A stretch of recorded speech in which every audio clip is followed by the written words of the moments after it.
And I want to be naked. I want to be naked. I have visions in my head now that I will not be able to unsee. I know. You do know that, don't you? I want you to be my undertaker. I don't have to wipe me Wipe clean. her off. And your friends and family will be coming. She's still not ready. I've still got a lot of the chocolate's dried at the back, and I'm going to need a lot of more wet wipes. Well, hello there. I'm Mel Gedroych, and this is the show where celebrities plan their own funerals because nothing says control like micromanaging your exit. Welcome to...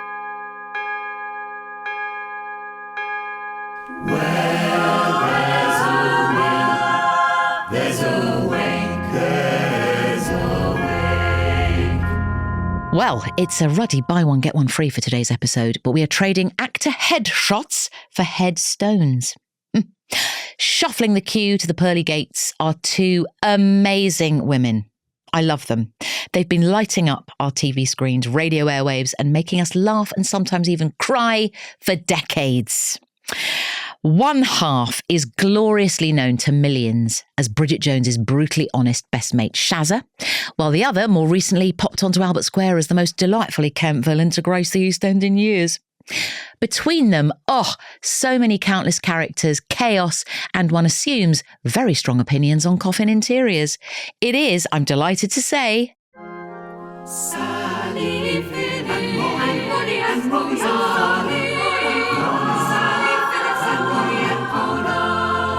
Oh, my word. I want to cry. That's the most attention I've ever had. That's just not true, is it? A choral, but that's gorgeous. That's amazing. Yeah, can we take that home? Yeah, of course you can. And joking aside... I want that as a ringtone. Yeah, you can... Whenever you open a cupboard, whenever you open a door, it can play to you. No joking. I feel quite emotional, actually, with seeing you two. We've known each other a long time. I'm just trying to work survived. out. I'm just trying to work out how long it is. 37? I don't even... 1837, was it?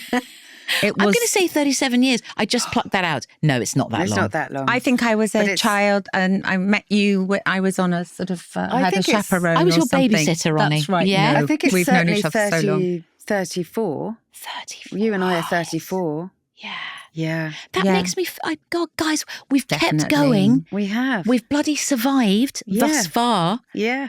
We're okay, aren't we? Just about. And you've got incredibly firm arms, Mal, I know. as well. I was quite Look at pleased with that. I was quite Look pleased at with that. that. I was quite pleased. Not a crepey bingo wing to be seen. Crepe occurs up here. Major crepe city.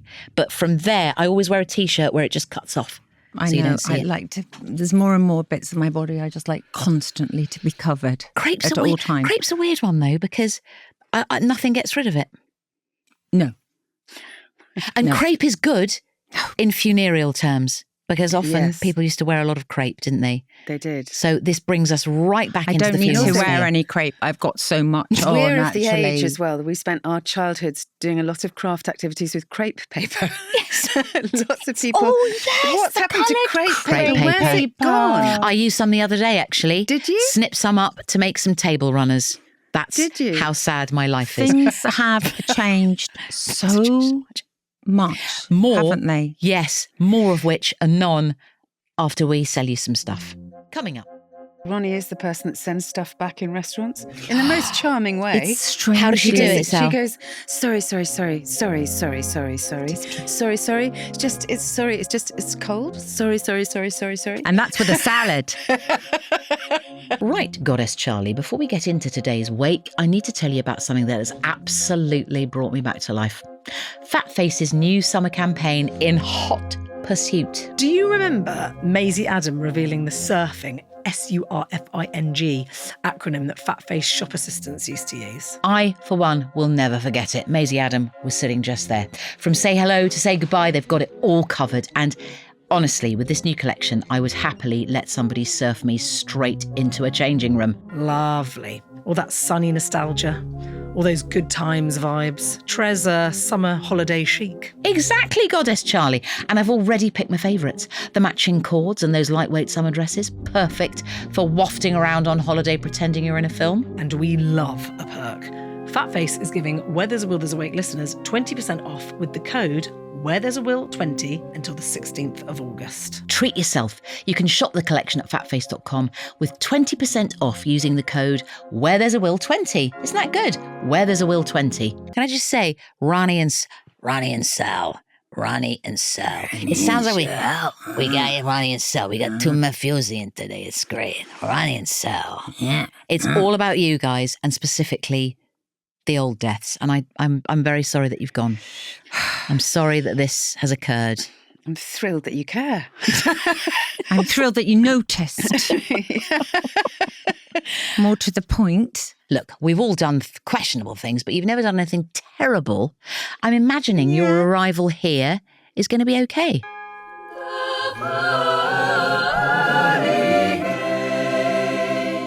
I bet you anything if we arrived, we'd sort of put ourselves into our own purgatory. I'd be wondering if we're in the right queue. You would go off and be found talking to a seraph, to find out if angels had digestive systems or something. Something like that. Something like that. And then you come back with 3 celestial friends and I'd be like, I think we were supposed to be over there. We're in the wrong queue. We'd definitely get lost. We would so get lost. And then apparently there are 12 pearly gates according to Revelation, and each of the sets of pearly gates are made of a single massive pearl. What? Does that blow your mind? Why are there 12 though, Sam? For each apostle? I did 12, maybe. I don't know. So does that mean that... But do you think we would realise we were dead? Would we think that we were in some sort of immersive theatre experience or something? We just can't imagine, can we? But if there are 12 gates, one for each of the apostles, who would you go with? I'd go for Thomas. Doubting Thomas. I'd go for Peter. I'd go for Pete. You'd go for Peter? Because I think Pete knows what he's doing.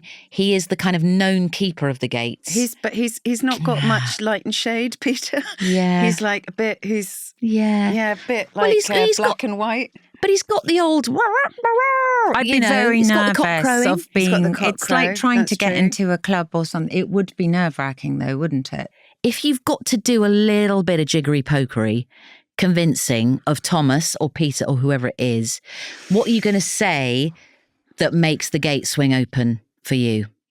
I'm going to say that I've always tried to be helpful, even though I didn't know what was going on half the time. And, that lovely, Ronnie. Spent a lot of time waving at people that I thought were waving at me, but turned out. But, the intentions were good. Yeah.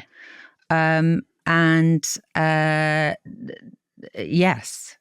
Good intentions. And I think I'd probably end up sort of apologising and saying, has there been some sort of mistake? Can I have a look at and then if I didn't get in, I'd probably go, oh, look, I'm sorry, it doesn't matter, it's fine.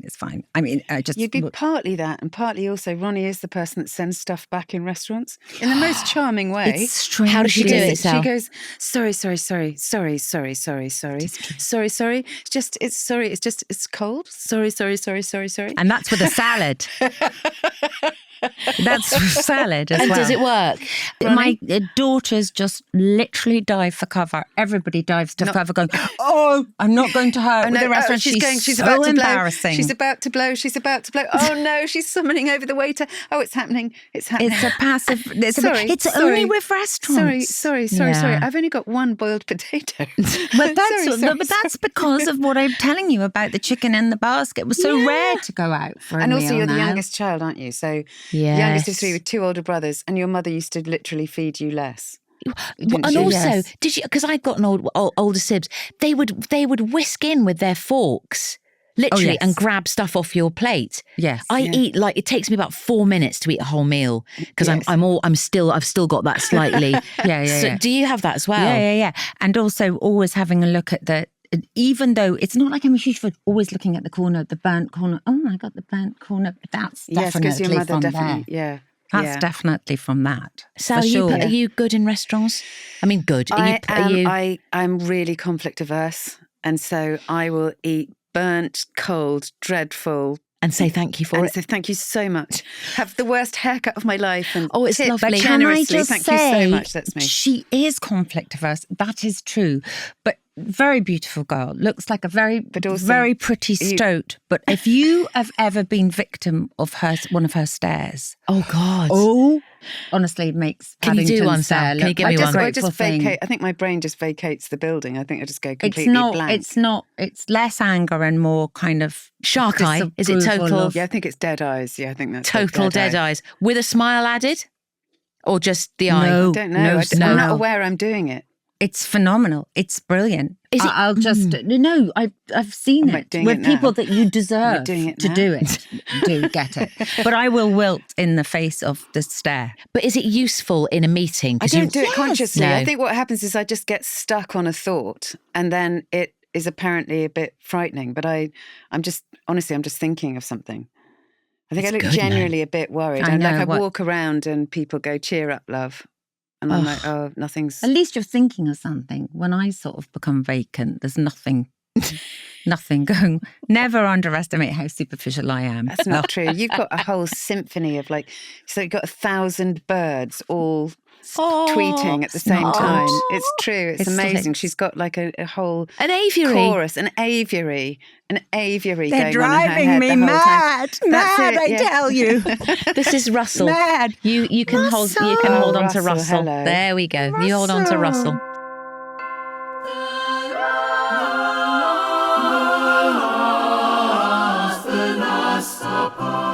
I've always been a bit obsessed by this because I think it depends on the context of the death. For example, if I'm just about to be executed, yes. I know there are lots of podcasts about, what was your last meal? Yes. I feel that I love food, but I feel that before we order, have we heard back from the Court of Appeal?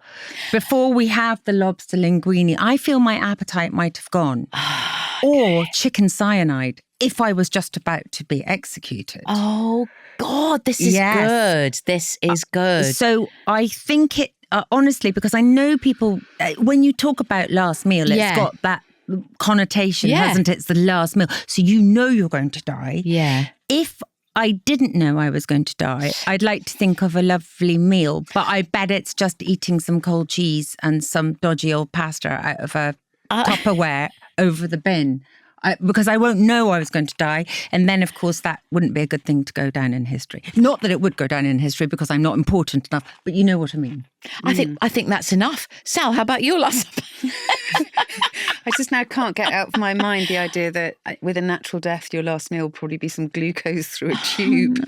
That's really tragic, isn't it? Yes. I would like I'd like it to be served to me in a swimming pool, and I would like it to be quite. Jolly. Kind of chocolate mousse. I would like to just... Do you not want to go for any seafood first? No, I just want to dive into a huge chocolate mousse.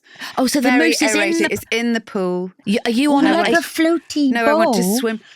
I want to front crawl my way through a swimming until I'm vomiting with the sickliness of the whole thing. Actually, that is a way to go. Like angel delighting, chocolate angel delight. Because I did once have to do. I did a custard pie in the face, and we used real custard, and it turns out the reason you use shaving foam is because you can't breathe through custard. So it was 4 of us on stage, unable to breathe or see.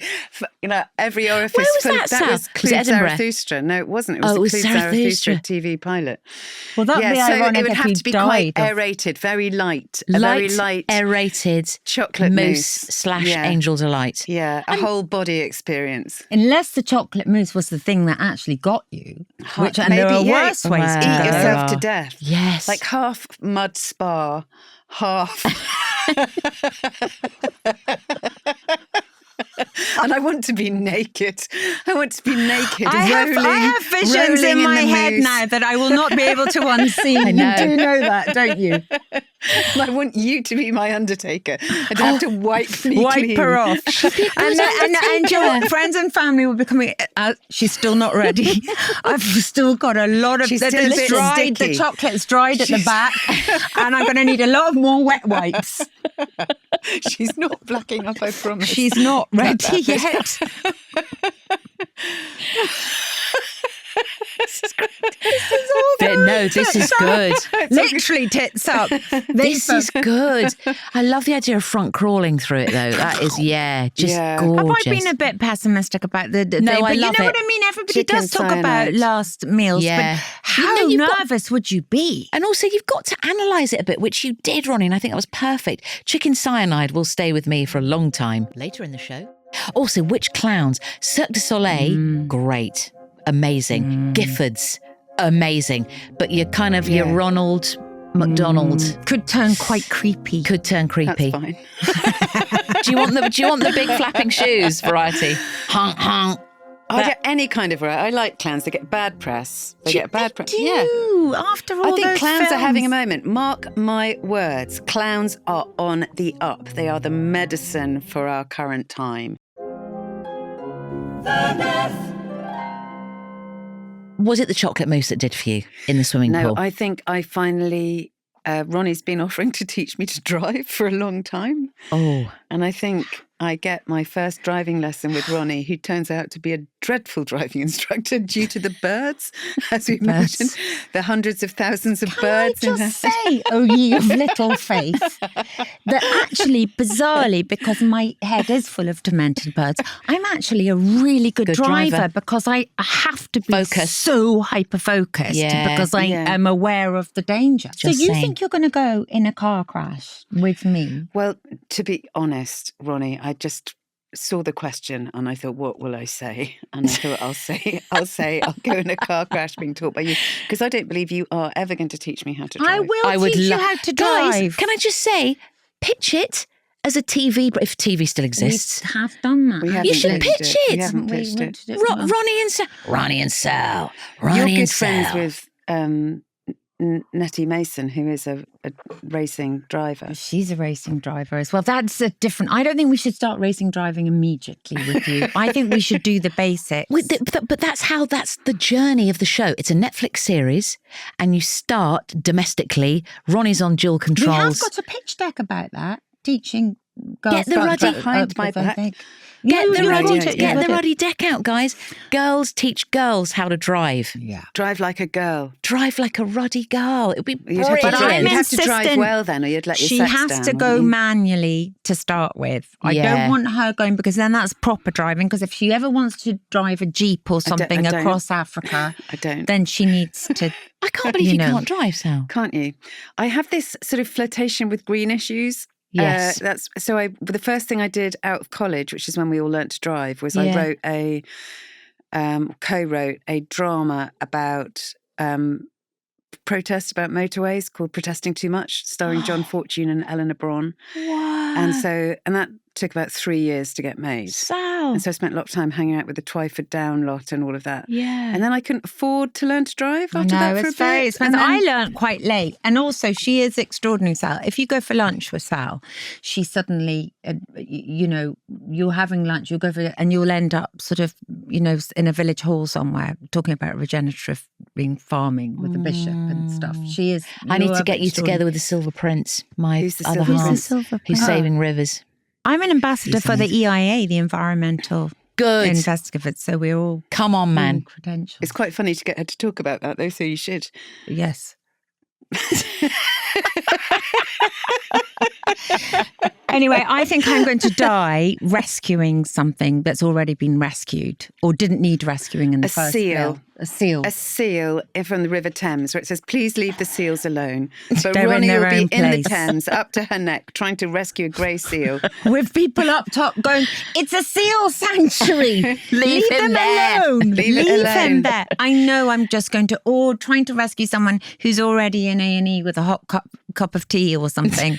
It'll be well-intentioned, but it will go wrong. I can see that happening, like a tower block, you trying to release a fly from a window rather than mosquito rather than squashing it. It will involve a lot of regret. The Barbican, falling from a Barbican flat to your death on top of the theatre, trying to rescue a fly from a...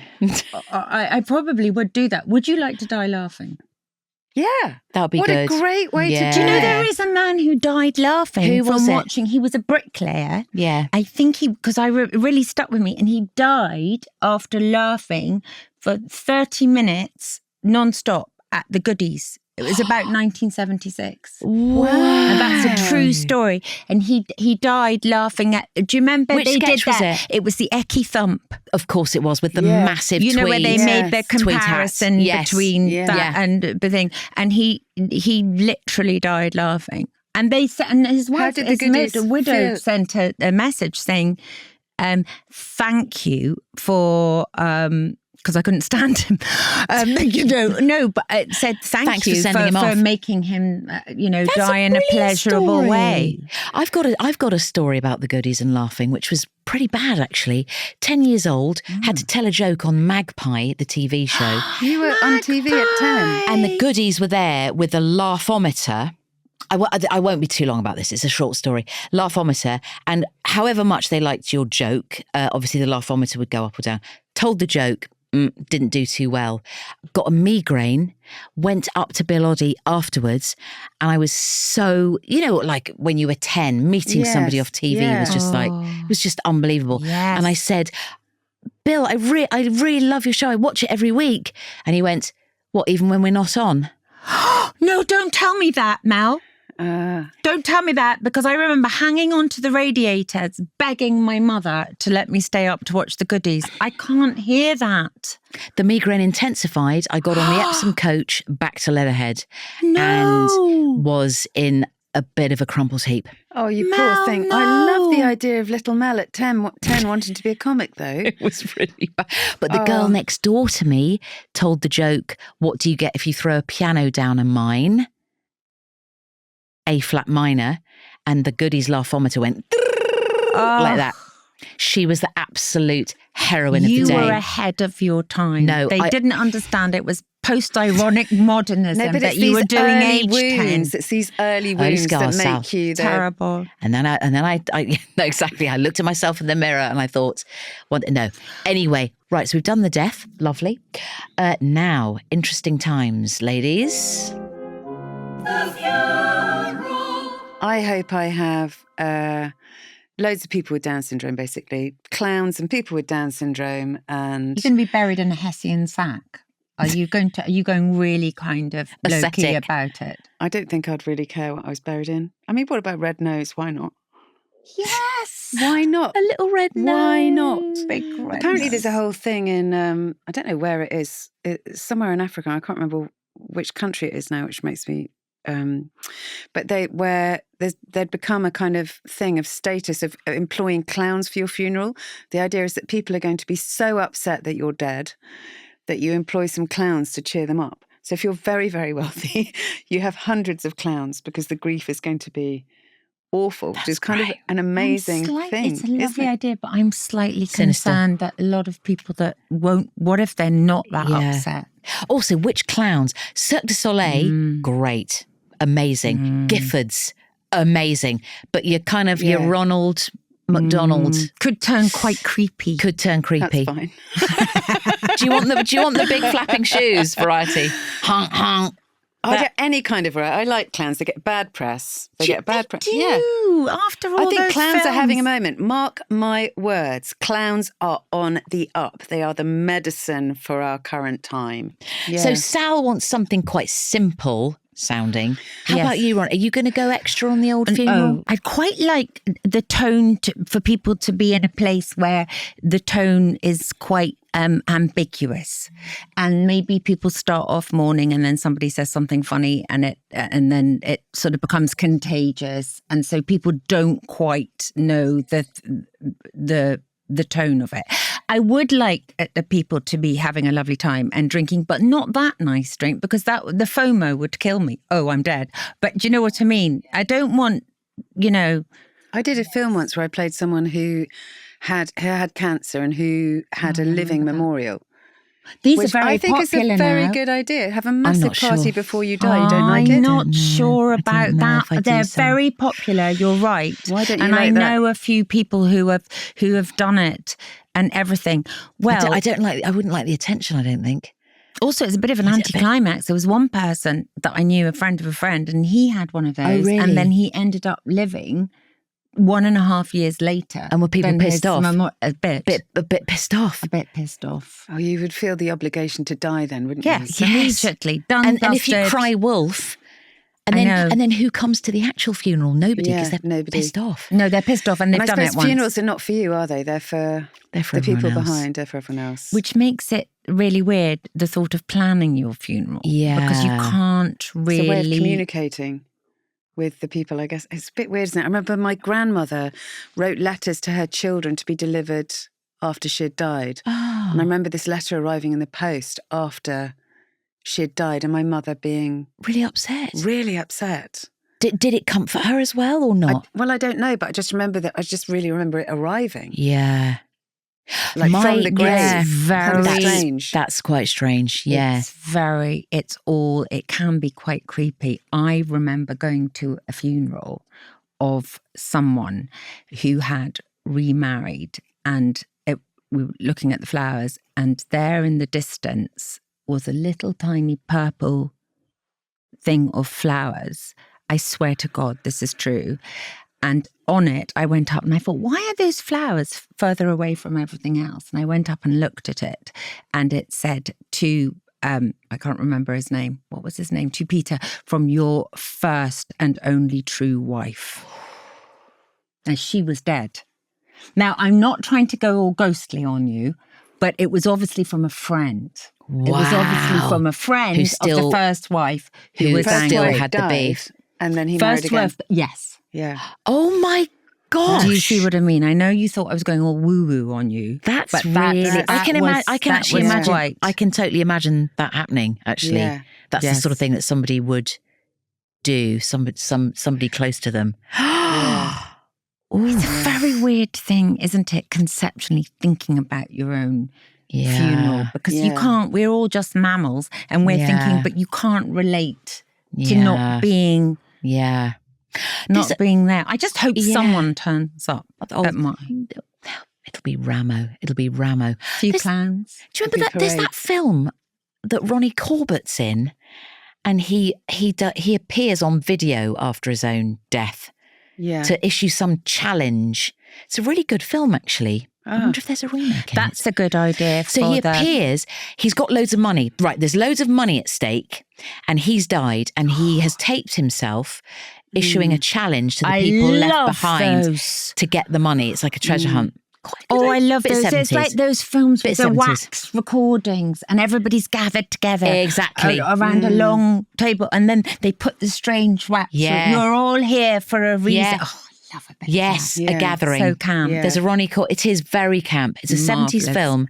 There might be a remake in that, ladies, because they run a film company, can I just say? Can we get that out there? These two in creds. Thank you. Good name. Great name. Great name. We're really happy. We're so happy we didn't name it after an animal, because everyone else was naming their film companies after animals. Like Baby Cow and yes. Can't think of any other examples now, but there are a lot. Yeah. Captain Dolly. Captain Dolly. Tiny Fly. Dolly, yeah. Coming up, my deathlings. Ronnie, you've left EastEnders. Yes. And she's the campest, most ludicrous villainess that has ever probably... Oh, my Lord. Actually, they did very sweetly ring me up and say, I think it's a perfect part for you. It's the most annoying, deranged, mentally disturbed character we've ever had. And it's you in mind. I was like, oh, yay. Yay.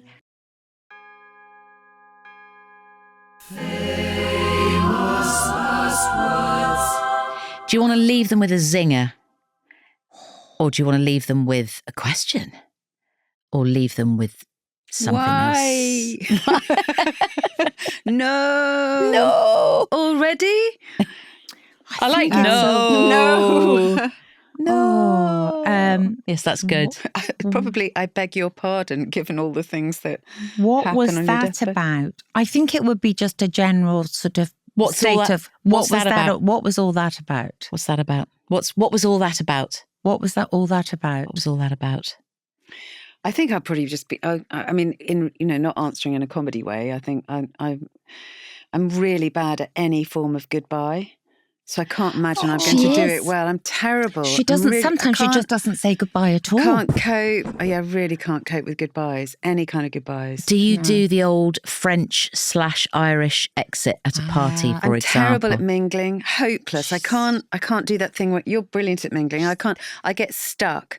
So our company, sometimes there'll be things you have to do, that you have to go around and talk to everyone, and I will get stuck. I'll come in, I'll talk to the people immediately by the doorway the entire night, really intensely about all kinds of things, realise I haven't spoken to everyone, and then have to leave. I'm terrible at goodbyes. She leaves all me goodbyes make me cry. I can't handle it at all. Sal. Yeah. Really. Yeah. So what? Yes, interesting. And Ronnie, you're all right with goodbyes? People try to get away from me. You remember that feeling when you were a kid at the gate and you'd be tugging on your mum, going, "Well, you've said goodbye. Can we go?" Yeah, that is what I think I've grown into. So you're the person that says, "Yeah, we'll leave in a minute. We'll leave in a minute," and then this is like my husband, and then launch into a whole new load of conversations, and it takes you an hour to leave the party. Yes. Oh no, Ronnie, I can't. No. Yeah. But although I'm not very good at small, I mean, I don't like small talk. But I can imagine I'd be like that on my deathbed if I wasn't involved in a fatal car accident in a driving lesson given by you. I can imagine I would be much more upset than everyone else, crying and crying and crying. Oh. And the rest of us would be going, "Oh, yeah, just like, come on. Yes. What's wrong with you?" It's often the case, though. I don't know if you found this. We found this a few times, that people die when you leave the room. Yes, I know. Which is it's very touching, that, isn't it? It's quite, that makes me feel quite emotional. They definitely wait on. There's such a thing called a death doula now. Yes, a friend I know. of mine is Nicole, doing Nicole Kidman is a death doula. Is she? Yes. Can I ask her to come on the... That'd be the worst thing you'd want. I don't want Nicole Kidman to help me to the other side. No. That's so creepy. She's my age and she looks like 20 years younger. That would freak me out. No, I also don't want to be sung to death by Bette Midler. Is she a death doula as well? No, but you know, the Beaches thing. Oh, God. Yeah. Oh, yes. So a death doula. So a doula that we commonly know is like an expensive midwife. Yes. No, I'm not doing down doulas. I know a doula. They're amazing. But it's, you get an extra I can see that it would be really, really helpful. I think we are all terrified of death, aren't we? It'd be really helpful for someone to advocate for you. There is a fantastic clip from that series that Michelle Williams is, of a phenomenal portrayal of a deaf doula, which is very funny. Really? What's it, in a series? Yes, it was called Dying for Sex. Do you remember? I didn't see it, but it's got a clip that's gone viral. Quite a well-known actress doing this brilliant portrayal of a deaf doula, and you Chloe think Zhao I would is a quite deaf like doula as well. her. Who? Chloe Zhao. Is a deaf doula. All these Hollywood people. Yeah, I think, and also I think, I mean, it's a more serious conversation, but I think there is something about people are looking for, as we've all become data points, people are looking for what exactly is it that makes us human? What are the things that we can't? I'm an avatar, actually, as we speak. I know you're surprised. Why didn't I get this bit done? I know, but I wanted to stay. No, it is true. I think we're in this sort of weird, aren't we? So it's contact. The human contact, you mean, is really... Well, if you think about the things that make us different from AI, it's our being incarnated, the fact that this body grows and dies, I guess. Yeah. And so what? And also, what is spirit? What is this thing that... Guys, we need a spin-off podcast. There is too much content to be gone into in this simple one episode. But it brings us very, very nicely, can I just say, to this. Spin for your sins. What's going on now? Now, I'm going to ask you, please, can I first of all just say thank you so much for coming on the pod? Thank you for having us. It's just absolutely blooming delightful. And actually, we should say that there are various things to talk about before we do this. What are we doing? I'm nervous. No, but it's all the amazing... We can't see that. You're not allowed to see. Not allowed to see it. Not allowed to see. We should mention the fact that, Ronnie, you've left EastEnders. Yes. And she's the campus most ludicrous villainess that has ever probably... Oh, my Lord. Actually, they did very sweetly ring me up and say, I think it's a perfect part for you. It's the most annoying, deranged, mentally disturbed character we've ever had. And it's you in mind. I was like, oh, yay. Yay. Thank you. And so she is... I mean... I get nervous because they're so worried about what you say and what you don't say. But there is, if you have watched it, it is very cinematic and very crazy. Pesky, I'm imagining. Bit Flipping pesky. Ancona pesky, right? But she did have a bad childhood. I keep on saying to people as they shout at me down the street, how could you do that? God, because you get all that. Misunderstood. Do you get all that? Yeah. The old shouting down the street because you're on EastEnders. Yeah. Oh my God, is it mental? Yeah. Well, it's not. I shouldn't It's say the not word sort of mental, mental. I actually. Is did it- actually have a group of people who drove down from Manchester. I'm sure it wasn't just me. He said, "We want a word with you. You're up to no good. I know you just want love and attention, B, but this is not the way. That's not the right way. You're going around it." And you're called But it is B. really helpful. I mean, it's really lots of people with Down syndrome watch soaps and learn about social interactions from. I have a son with Down syndrome who you both know. Yeah. And it's really helpful to see how They these do things some very- things work, how Yeah. people come in and They do some fantastic storylines. They did a do. very moving one about dementia and the death of Nigel through and you've got dementia. Grace, Very- who you know, Grace, who young actress plays with this- Down syndrome, who was in all Ollie's speech and language classes when. Oh, I actually had to say nothing. I just seem to play baddies. Now, gorgeous Sal, she does play. You play adorable people. No, And- I play a lot of Yeah, horrible you people. do. She play plays- some she horrible. plays- Ladies, we all know once you turn 35, you become evil in the world of film and Yes. TV. Yes. But I always was evil before, even when I wasn't you were evil. evil even when you were in your early 20s. You were evil. Or, yeah. or 19. I've just done two 1940s films. There must be something to do with my face or something. It's either like period or evil. Yeah, you've got the kind of. You there weren't is- evil in the film, though. In that last film, which- Think of England. You weren't evil. Are you evil in Relics, Sal? Relics, go and see Relics, I'm Sally. She's doing a play at the magnificent in Lyric, this. and it's siblings. It's 4 Magnificent. siblings, so their mother's just died, and they've come to sort out the stuff, and they uncover a family secret. But each sibling really plays to birth order.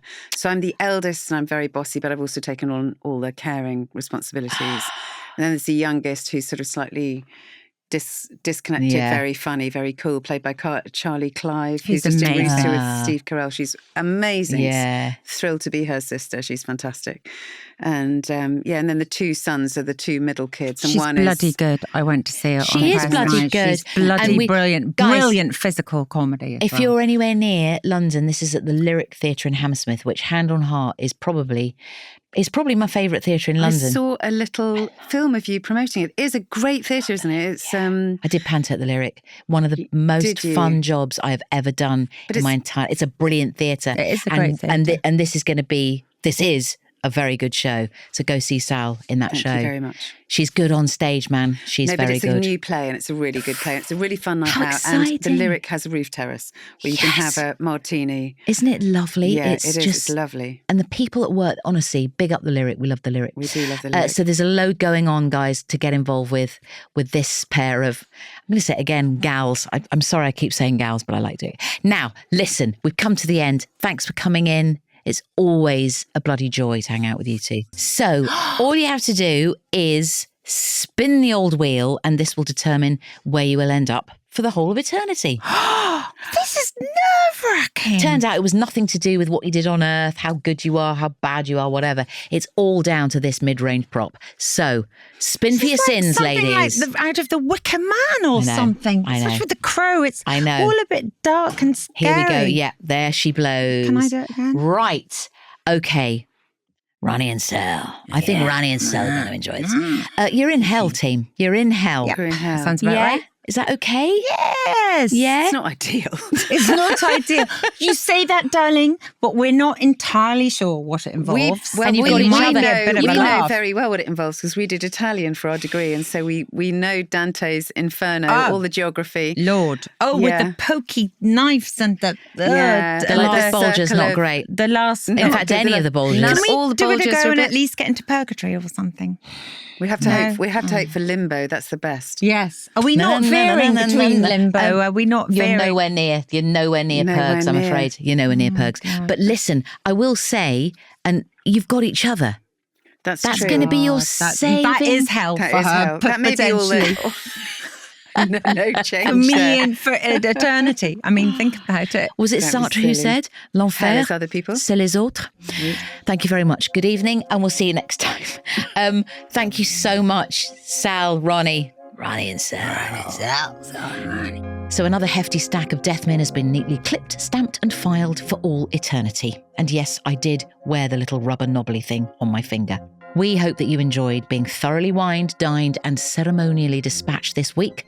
Another almost departed guest will be joining us next time, ready to map out their own final send-off. And if you fancy a bit more haunting in the meantime, our back catalogue is ruddy crawling with spirits of episodes.